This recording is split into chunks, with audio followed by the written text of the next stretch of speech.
Hello guys, সবাই কেমন আছেন? আশা করি সকলে ভালো আছেন। রচনার ব্লকে আপনাদেরকে সবাইকে স্বাগত। আজকে রচনাকে গিফট দেওয়ার পালা, সেটা সবাই দেখতে পাচ্ছেন। রচনাকে মা দিল একটা শাড়ি, তারপরে আমি দিচ্ছি।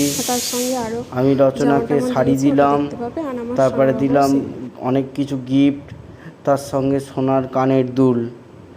এরপরে ওকেও সোনামা গিফট দেবে।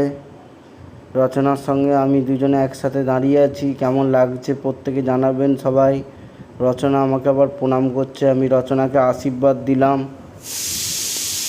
এরপরে ওর সোনামা ওকে গিফট দেবে।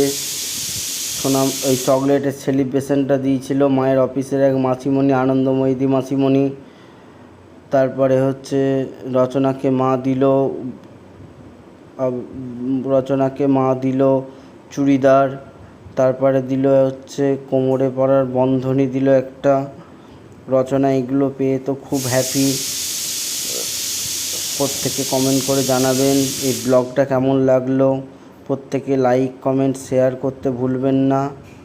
রচনা আবার মাকে প্রণাম করলো, মা রচনাকে আশীর্বাদ করলো। এরপরে ওর সোনা বাবার কাছে এলো, সোনা বাবা আবার ওকে গিফট দিল। ভিডিওটি যদি ভালো লাগে লাইক কমেন্ট ও শেয়ার করবেন।